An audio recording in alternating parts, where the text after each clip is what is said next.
Today we are testing the setup for our light project, in which there are multiple components conditioned to activate this light. So we have the light dependent resistor here, not connected up to anything because I'm going to have to measure the resistance. And we have our motion sensor of choice. I'm sure that this is just a generic one. You've seen this around a lot in many commercial projects and such. So this was just something I bought off Amazon and it will do the job. So I'm just measuring the output signal here to see what do I actually get out of. And this is the whole purpose of the prototyping process. This is usually what you do before you even start designing things and implementing them. So you know that they work and see if extra circuitry is needed. So for this part, I've got my oscilloscope hooked up here. And if I place my ruler on top, the signal has gone up and it's gone back down. I think it's quite unclear, but see if you can see there, it's good. So it's around 3.3 volts, which is the same as the voltage supply I've applied in it. So it seems it's just a high or low depending on the voltage you apply into it. It seems this device can go between 2.4 and 12. Since 3v3 is the main voltage that we're using on all our peripherals and stuff, this is the voltage which I will be applying to this sensor device here. As you can see, we only have a momentary high period, and it starts to go back down of about a few seconds or so before it goes back to low. So we have to keep that in mind, and that it will just have a condition running on our ESP32 here. So this is what we've been using to power this circuit, and now we're going to look at the light dependent resistor to see what resistance it gives us.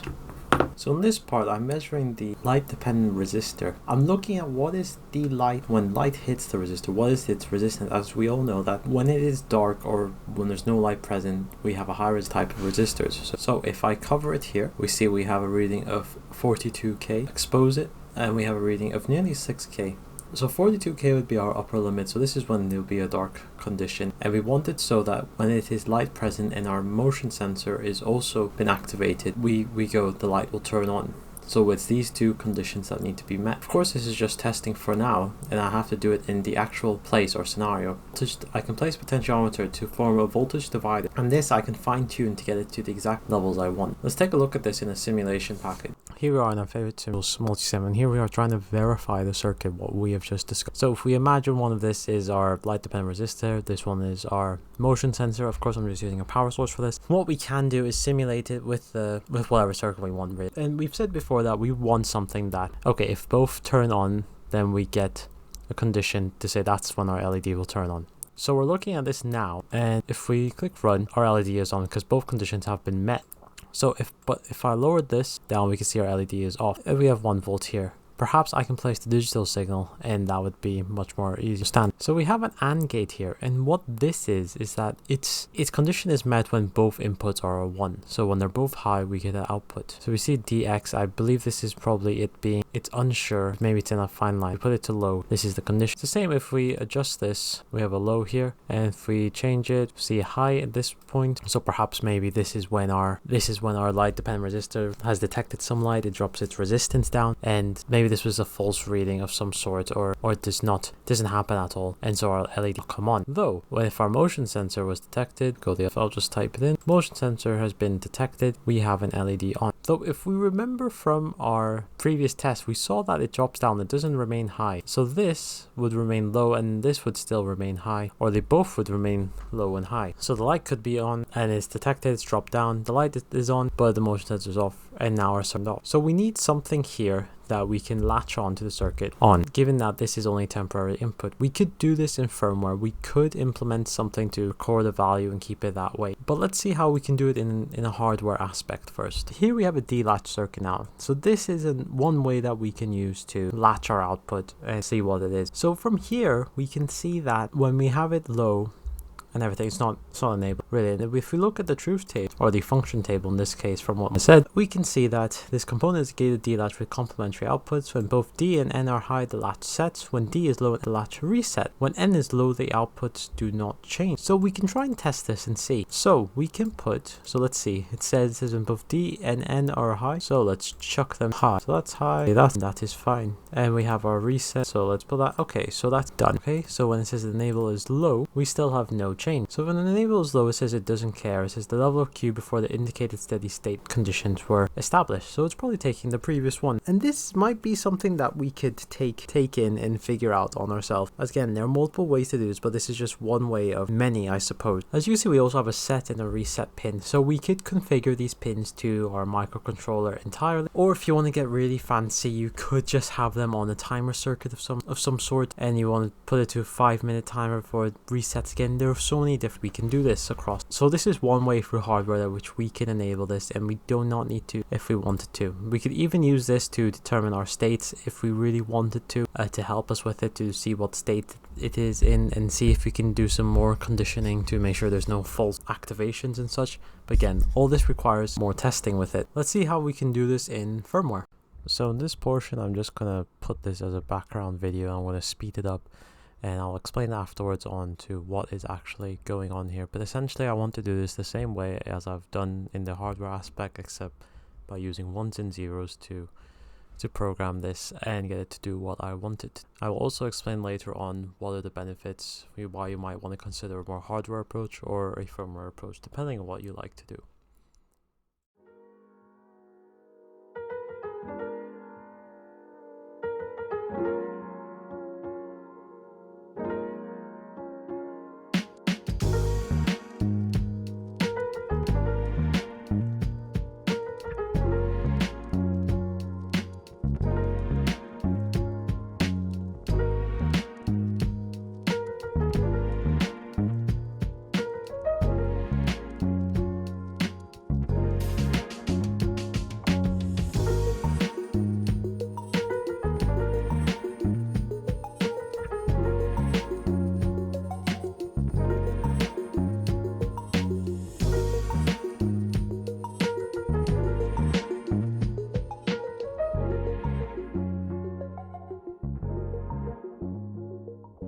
But what we have here is we are using three GPIOs. We're having two of them. Well, three of them are just two inputs, one output. So we're putting everything into functions here, and so we can try and block it all up, but you can see I've kind of changed it as we go up. And why you want to do this here is there's a case of modularity almost if you had these functions. So if this was a generic thing, you could reuse this code. I could just copy and paste. It was like this ADC code. I copy and pasted this when I was testing, but you get the point, and it's easy to change also. If you wrote everything here, it'd be pretty hard to find. So having everything in functions, it allows for a much cleaner set of code. Probably this is not the best example for it, but we make do. So I'm just setting the configuration, the settings, the pull up, pull downs. I'm setting everything as a pull down enabled, so everything is 0 or ground, low for start off with. In the main, putting this in a loop, having delays. We don't really need this, we could just run everything, but this was when I was testing it. And we are printing off the states of this so I can see visually where in my log here, what am I doing, what states are it in, is everything working intended. I can look at all this, and what is basically happening is that we are getting the level of both the light dependent resistor and our motion sensor, and if they both equal 1, our if state passes. This sets our sensor state to 1, so this is our variable in which we're going to say, okay, our sensor state is now 1.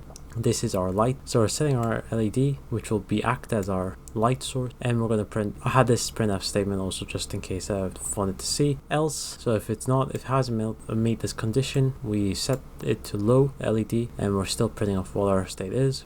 Little delay here so we can read everything, and whilst that, so if that passes, I may have been able to put this in together and save some space. We can say that permanently set it, so this is a bit redundant here, so I mean we can still tidy this up. If that passes, we could have put it in another loop and saying, okay, so while this is done, we can permanently have that LED on. So I've already built it, but let's build flash and monitor so we can see what's going on here. So great, we have our code running over here.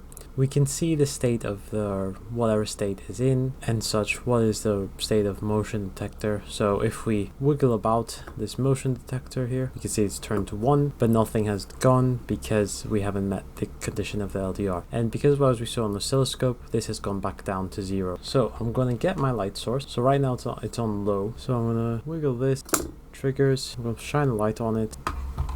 I'm going to trigger my motion detector. We can see it is now registering. Excellent. Shine the light, and we can see our sensor is now on, and we can see it permanently stays on while it's stuck in this while loop. So what would this mean? So this means we have successfully enabled what we set out to do, and to have this light source enabled for now. What is next to do is that we need to put a timer of some sort to ensure that, because if this didn't have an off switch, we wanted to set a timer of maybe 5 minutes, 10 minutes before it needs to be conditioned, needs to be met again, or will it just stay on eternally until it gets turned off? That is something we need to decide on, but most likely we're going with a condition to say that, okay, this needs to be turned on when this needs to be turned on when we can, when the device is, so this needs to be turned on when the device's movement been detected. We'll leave this on for 5 minutes. My only issues that I've come to think of now is that whilst I am doing this, I was wondering how these motion detectors work, because surely we could get away with one motion detector if need be, because if the person's entered, that surely will detect it, and if they want to turn it on again, they can do that.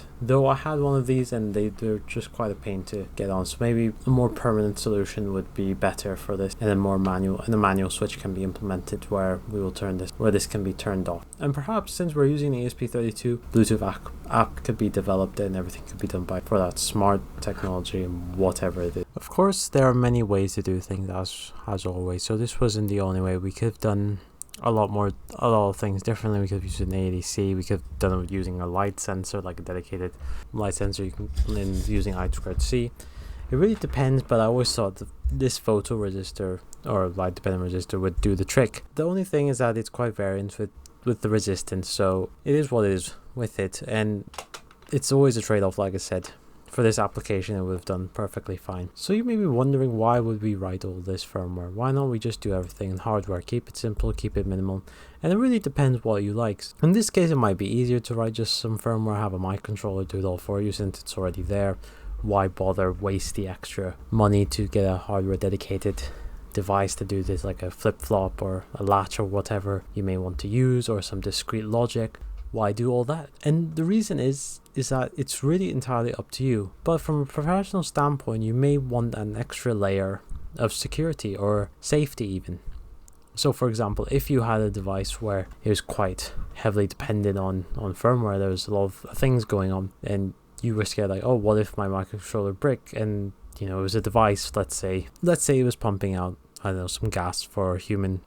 Let's say it was a medical device or something. And of course, I'm not saying this to a standard or whatever, but as an example, let's say it's a medical device. And then your brick failed and you're pumping this gas to keep this person alive or whatever. And now, because your microcontroller has failed, it's no longer reading. It's no longer doing anything. You might overload or overdose the patient with this gas because your microcontroller failed. There's no other safety mechanism. This is where you would have a hardware safety mechanism. So for example, you might have a cutoff, or you might have a manual or analog flow meter to regulate. And if there's continuous or more being produced out of it, you would have a cutoff with that analog signal being produced. Something like that. So again, it really does depend. You do not have to use one or the other. You can use a mix of both, and it depends up to the user and depends on your application.